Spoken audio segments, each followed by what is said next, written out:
Bandit here. Bandit is here. I am here. Hope y'all having a blessed morning. I want to get into my subject matter.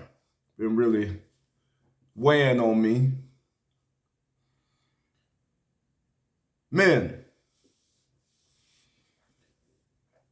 I come to the conclusion that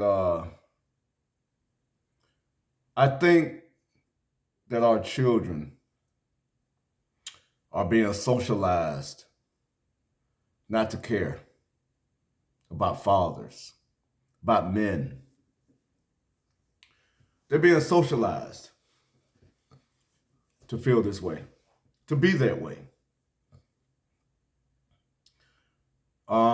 There's a lot of fraud going on right now with these women.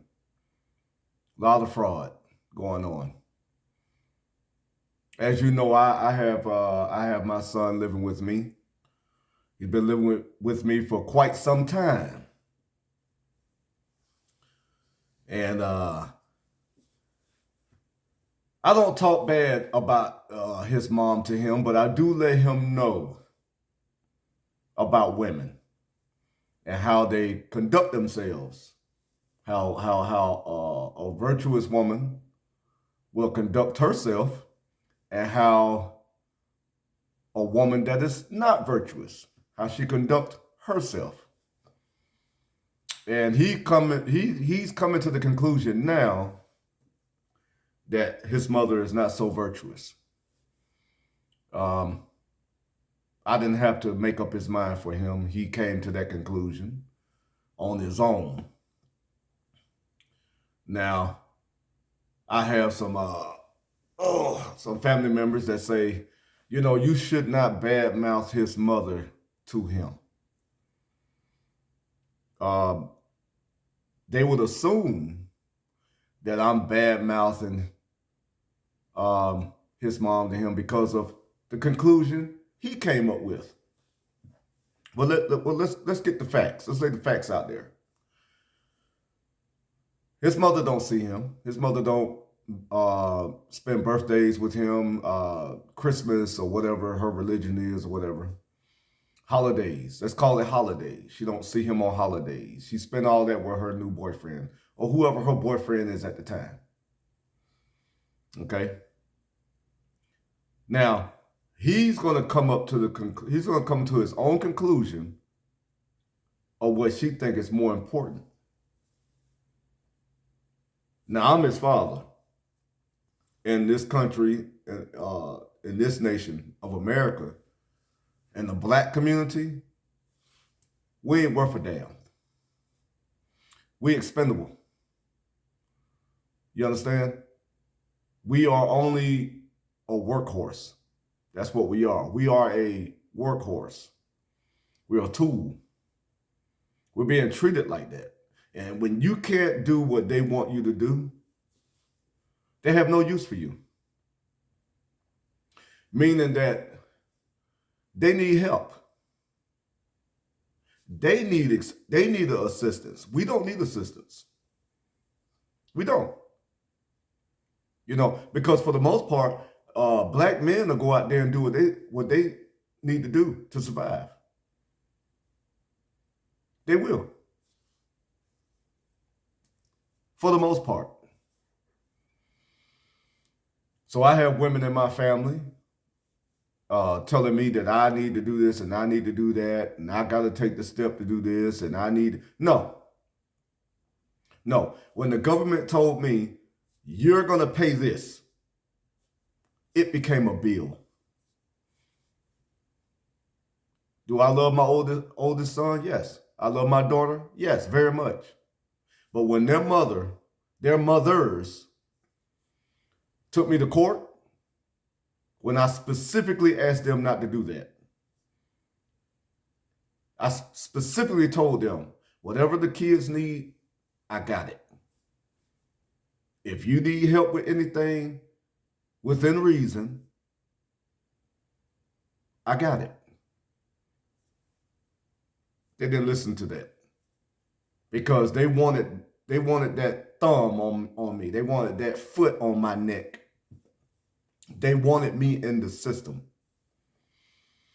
The same racist, so-called racist system that they say that black people are under.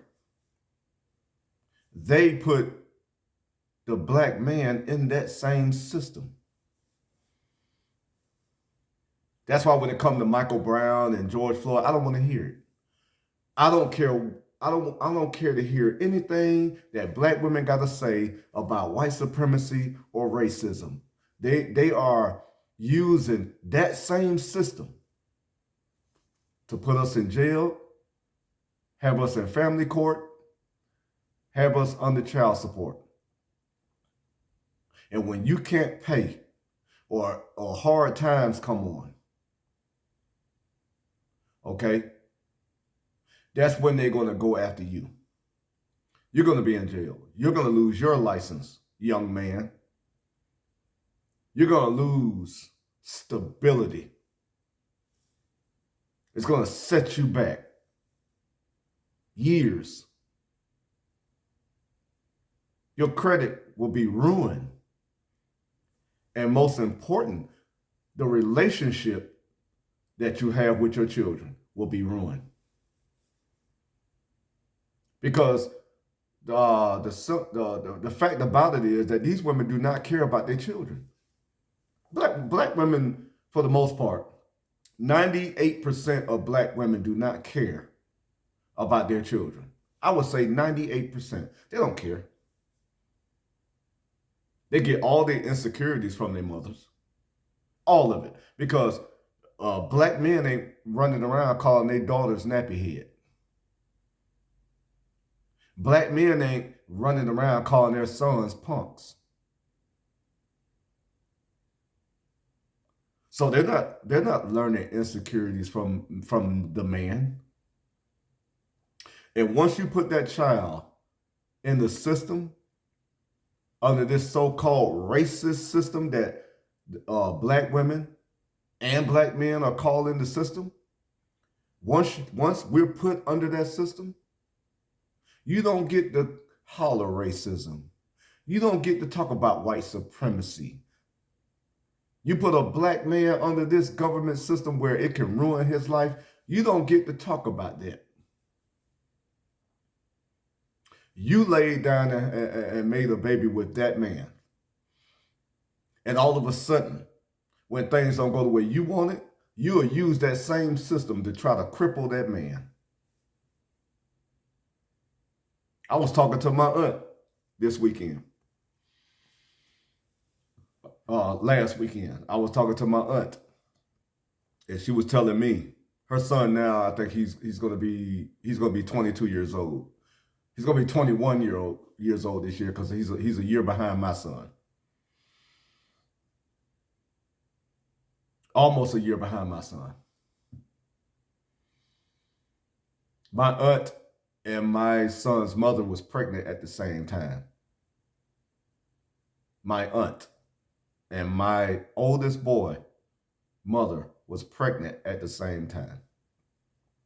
And she was telling me how his father never paid child support. I think he only paid one payment. And I don't know why these black men don't want to pay their child support. That was her argument. I don't know why these black men don't want to pay their child support. But guess what? My aunt have never been married. She's got 2 baby daddies. My aunt never been married. Now, this is no knock on my aunt. She chose her life. What I was trying to get her to understand is, I said, Auntie, you chose that. You chose not to get married. You chose to have a baby with those particular men. You fought for it. But when talking to her, she said these men don't want to pay their child support. Well, let me tell you something. When you put a man on child support, that kid is now a bill.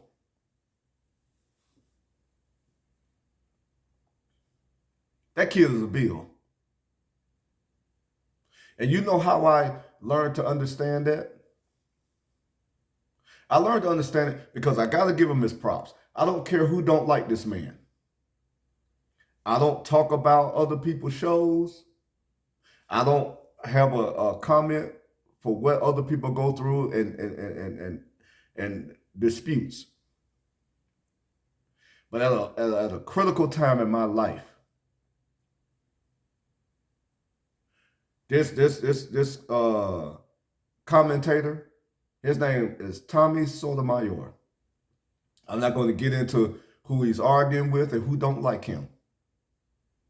But I never understood it quite like how I understand it now. And this was like 2013?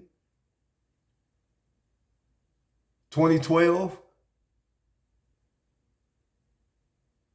No, I take that back.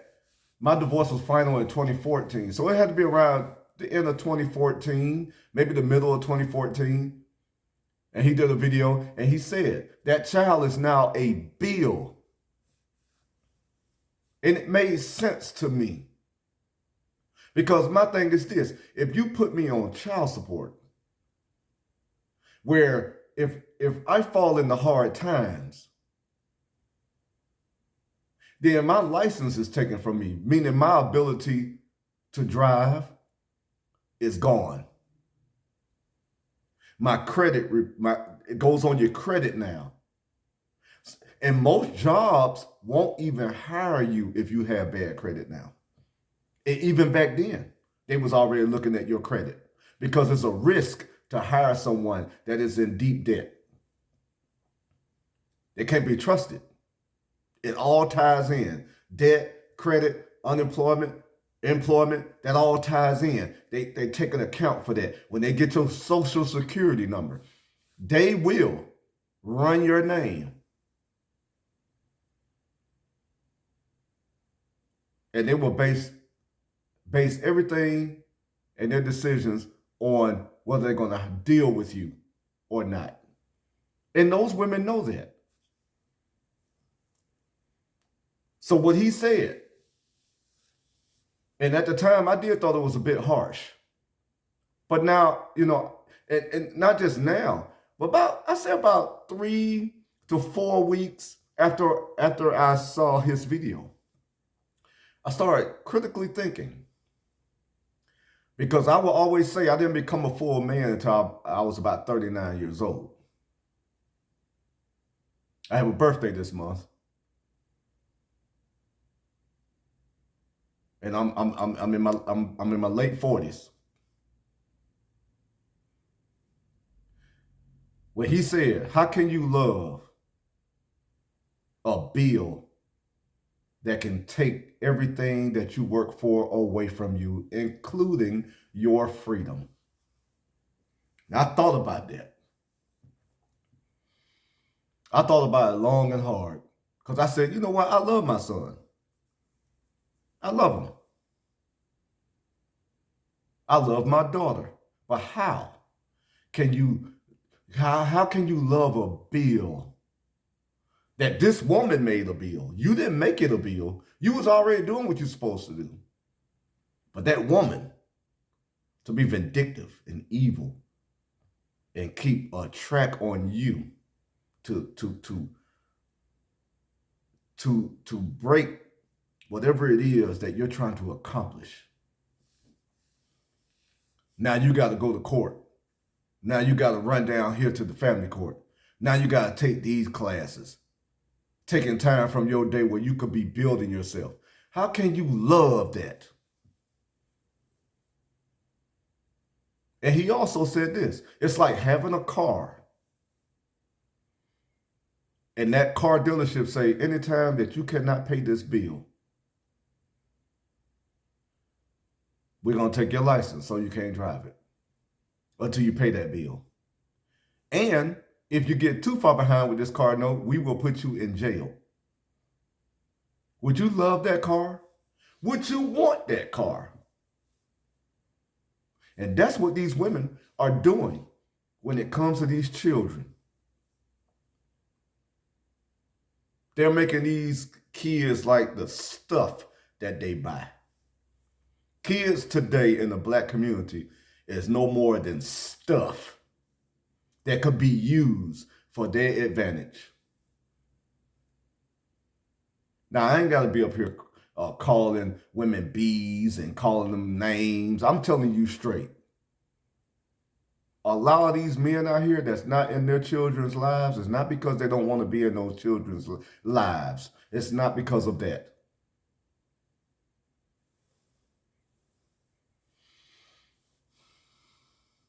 They have to walk away to have a peace of mind. They too busy trying to build their lives and get on. Because we already know that 75 to 80% of divorces and breakups, the women are doing it. Men are not getting involved with women to leave them. They're not. And their excuse is always going to be, well, he cheated on me. He was doing this on me. He was doing that on me. That's the biggest excuse. He was cheating on me, or he was abusive, or he was mentally abusive. Hell, my ex-wife said I was abusive to her. She ain't had a mark on her. She's out here living her best life. There's no history of 911 calls or anything. This woman have no proof of me being mentally or physically abusive to her. My children have no history of me treating her badly. But she'll say it. So young men, I'm talking to you young men. I'm not talking to men my age. They should already know what I'm saying because there's too much information out here for old men like me not to know. I'm talking about y'all young men, like my son that's about to be 18. Like my oldest boy who's about to be 23 years old in September. Like my daughter who's about to be 20 in August. I'm telling them, you can't go out here and make a wrong move. It can ruin your life for 20 plus years. Men,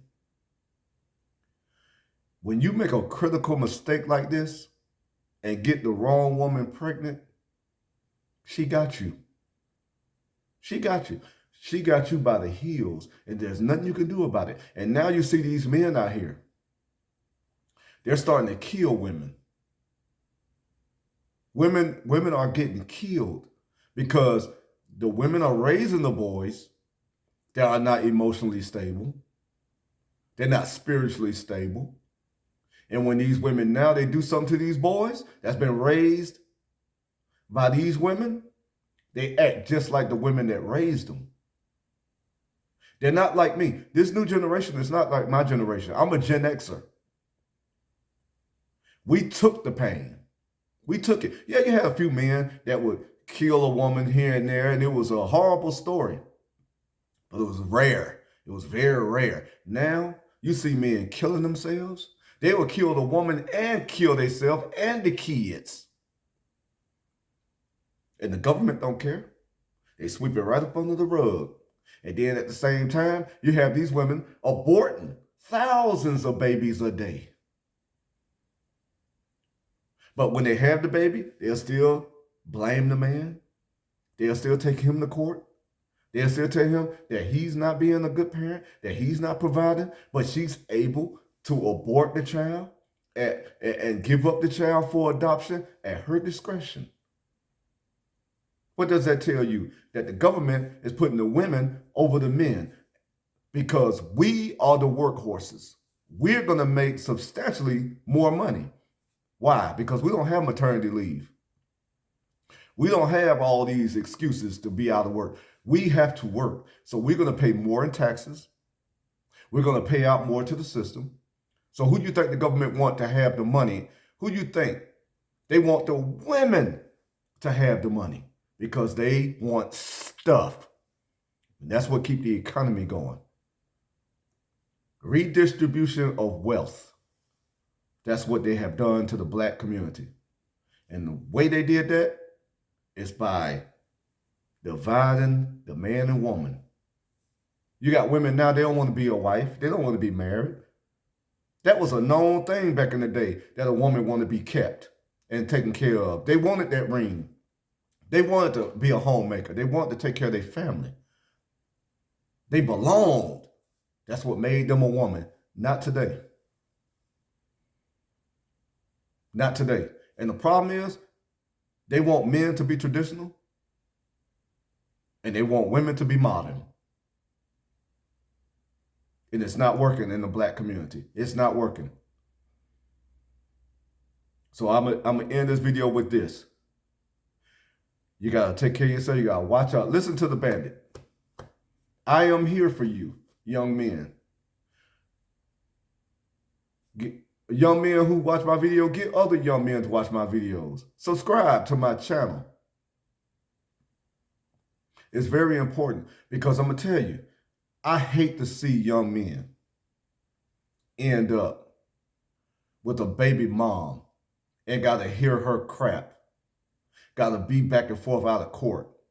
He got to constantly have this pressure on him to pay her and try to take care of himself. All because he wants love from someone. It's not worth it. It's best to stay by yourself, build yourself up. Take some time, young man. The world is going to be out there. It always have been. There's nothing new under the sun. Build your worth, and then you get to choose who you want to deal with. With that being said, the bandit is out.